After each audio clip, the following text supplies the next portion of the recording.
Hello everyone, welcome to another Rick's Picks. Today I'm going to be doing my review of Godzilla from Godzilla vs. Biollante. So what we're going to do is I'm going to take a look at him in box.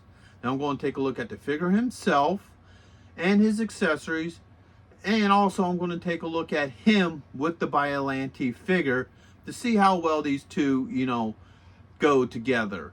And also, I'm going to be doing a review on Biollante too, so go ahead and check that video out. And if you like either of these videos, go ahead and hit that subscribe button. It's a small click for you, but it really helps this channel grow.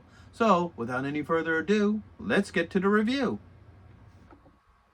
Alright, so here he is in packaging. I love this packaging. I love this basic green on green. It almost looks like scales and stuff. You got Godzilla vs. Biollante in Japanese. You got his name here.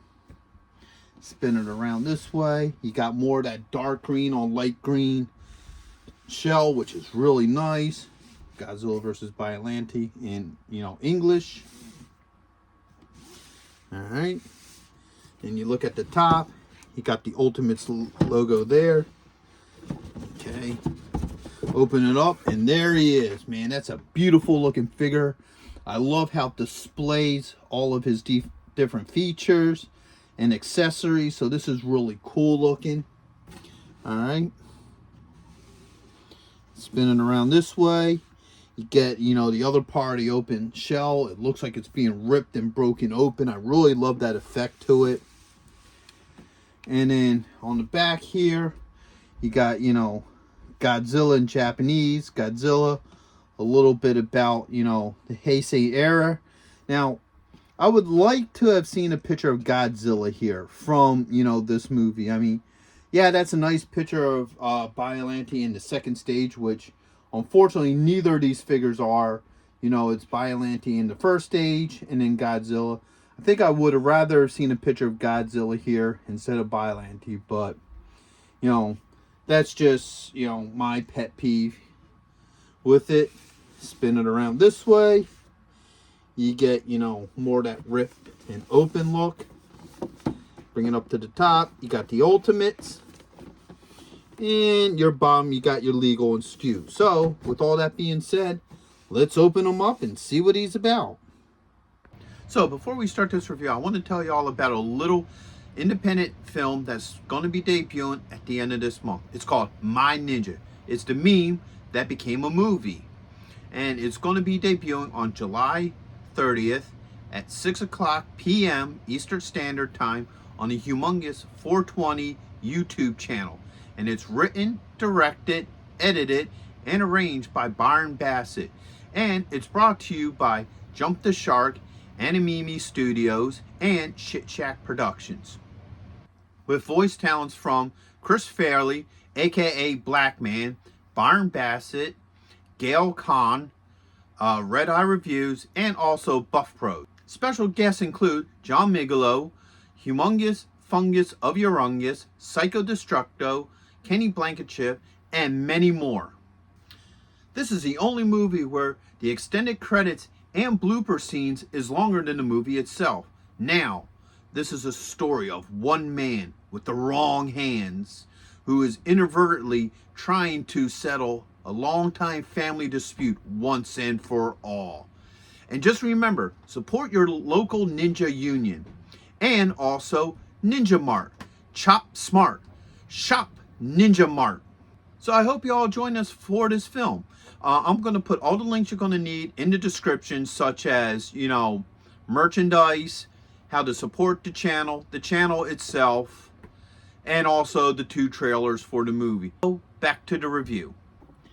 Okay, so here he is out of packaging, and he's a massive, massive creature. I love the way he looks. Let's give him the rotation. All right.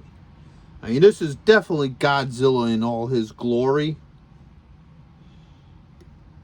All right. And he has a lot of points of articulation. So you first got this joint here for his head. Then you got a lower neck joint. You got a shoulder joint. A swivel. All right. An elbow joint. A wrist joint. All right. Let's get these arms out of the way. There we go. All right, you got an upper torso joint here. All right, you got a thigh joint, a knee joint, and you got an ankle joint. Okay, so he pretty much has a lot of your standard articulation. Let's put the arms back down. All right, he comes with a couple of things. One, he comes with an open mouth head. Okay. He comes with this here, which is a bunch of one of Biollante's tentacles wrapped around his neck. So we'll see how well that works with him. He comes with a couple of hands, so he comes with a closed fist. Okay. Another closed fist. Right. Two open hands, so he has this open hand here. And this one.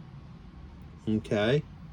He also comes with this hand here that has a hole in it from when one of Biollante's tentacles went ripping through him. Now, the one thing I'm kind of disappointed about this figure is the factor that he does not come with an atomic blast. Okay? Which, I'm sorry, I personally feel like any Godzilla figure should come with the atomic blast. Especially because he did use it in this movie. Now, I can understand, like, if he didn't use it in the movie, then okay, you may have justification. But he used it a good couple of times against Biollante, you know, blew pieces of it off with it. So, you know, that's the only real disappointment I really have with this figure, is that no atomic breath. So that's a bit of a bummer. And also his tail has a whole lot of points of articulation. I mean, there's like a few of them here. So you got a couple up near the top, a few in here, swivels. So that's really neat because you can really make the tail do, you know, all sorts of bends and twists and what have you. So let's see how well some of his accessories work with him. So let's pop his head off. Okay, the head came off pretty easily. Put that on there. Oops, let's spin it this way. All right. And pop his other head on. Okay. All right, so that's on there. So you get that whole, it's gripping his head with the tentacle, so there's no issues there. It fits on pretty well. All right. Let's try some of these hands. The hand came off very easily. This one pops on just as well. No issues there. Try another one of his hands on this side. All right. Hands pop on off very easily. You know, this comes on and off, you know, easily. There's no problems. So everything, you know, switches out very well with him. You know, he's a really good looking piece. He definitely look great on the shelf. All right, so here's the two of them together. And the reason why I'm also comparing the two of them together is because they were meant to be, you know, together. They were meant to be, you know, versus each other. Maybe, you know, I'm surprised they didn't sell them in a 2-pack. Maybe they didn't do it that way because it'd be too expensive or what have you. So these are the two figures. I want to see how some of this stuff interacts with each other. So first off, let's take one of these tentacles. Let's go with this one. You got Godzilla's open hand. See how well that fits through, which it does. So you can do the part from the movie where the tentacle goes bursting into his hand. In fact, let's try this one. Yeah, so you could definitely do that effect from the movie. So that's really cool. Godzilla comes with this piece of tentacle that wraps around his neck. So let's pop his head off. All right. Let's put this on here. All right. And that pops on. Now the thing is I don't know how they really want to do this with that. Because there's nothing like that hooks onto that. So it just looks like a piece of tentacle wrapped around his neck. I don't know what piece. I mean, you could probably like maybe take Biollante and maybe just put it into there or something, but there's no real connection. Okay, so that's a little bit of a bummer.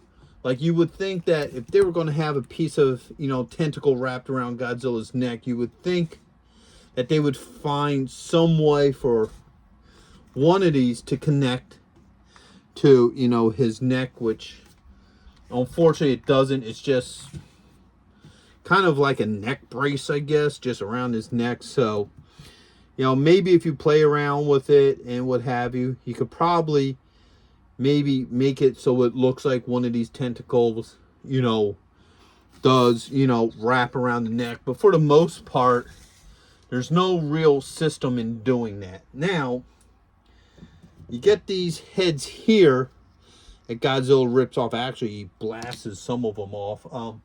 Let's get this gripping hand here. Okay, let's pop this off. Let's put this in here. Let's see if one of these things can actually fit in this particular hand. Now, his fingers are a soft rubber, so you should be able to work it around. Oops, pop the whole dang thing off. Yeah. So as you can see, you can have Godzilla hold one of the, you know, dismembered, you know, Venus flytrap heads and what have you. So you can actually have them do that. So that's pretty neat. So you do get some interaction between these two. Not a whole lot. This is another one of his open hands. Let's see how well this one. Yeah, so take this off of here. And whoops. Actually, it's wrong hand. It's this one. So pop that in there. As you can see, that hand holds it a little bit better. Let's put this one in here. All right. So you can see that one holds it a little bit better. You know, so you can have him holding these mouths. So I think I would have liked to have seen a little bit more of, you know, some interaction between these two. Like, I think the biggest thing is the tentacles. I wish there was a way that you could really get that tentacle around there to make it look like the tentacles coming off of Biollante and, you know, into Godzilla's neck. I would have loved to, once again, and I already said this before, I would have loved to see Godzilla come with his atomic blast. Maybe have, like, the blast come over here with a blast effect that you could hook on. I think there was definitely a couple mix opportunity with these figures, but overall it's still cool. You could probably do some cool stuff with them if you really wanted to. You know, those are just my personal pet peeves, so I think they can interact pretty decently. And even if you don't have them interacting, overall they would still look cool on a shelf together.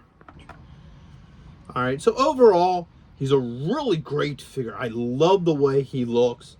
I love the attention to detail to him with how his mouth's open, how his eyes glare at you.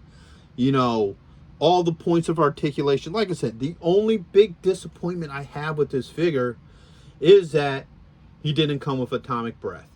I think if he would have came with the atomic breath, this figure would be perfect. And he would definitely look great with any of your other Godzilla memorabilia or horror movie and, you know, sci-fi, you know, collectibles and what have you. I'd highly recommend this figure to anybody who's a Godzilla fan. So with that being said, I hope you did like this review. If you did, go ahead and hit that thumbs up. Or if you haven't subscribed yet, please subscribe. It's a small click for you, but it really helped this channel grow. So until the next one, late. Hey, are you going to be in the Philadelphia area between September 9th and 10th?